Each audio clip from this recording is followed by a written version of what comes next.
I'm assuming that your experience might be like mine, where you've had people in your life who made you ask this question: how do I get what they've got? Especially, I'm thinking in regards to faith in Jesus Christ, the richness of the lives that have touched my own in ways that motivated me to want to know God better, to give God more fitting thanks and praise. Thank God, I say to God for bringing people like that into my life. And I sense that if I was to approach them, to thank them, the first thing that they would say is, it's not me, it's Jesus. That's the source. Go to him. I'm glad that maybe you've experienced him in me.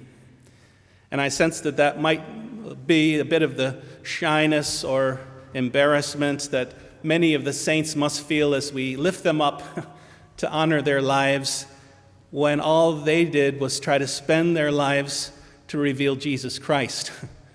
So I sense that that might be true about Barnabas, that the richness that they who surrounded him felt in his presence, the depth of faith that they felt hungry for as all these people began wanting to join, was not just because he had the right words to say, but because of the person he was and the depth that he revealed, perhaps more by the way he was than what he said, although I'm sure he taught very clearly the truth of Jesus Christ. And I sense that that must be what he's praying for today from us, that we see that impact that we can have, whether in simple ways or more profound, in whatever way we're using our gifts to express and to call forth glory and praise to Jesus.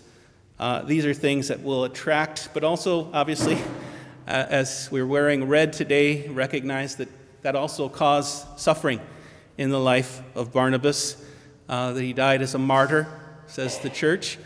And so we can see that maybe there might be some confusion. Why is that happening if I'm praising and giving glory to God? I'm not sure of all the answers, other than the fact that we're following very closely then in the footsteps of Jesus, who saw that the suffering that was entering his life was a response to the quality of love that he was professing that maybe was frightening to some and causing them to question and doubt.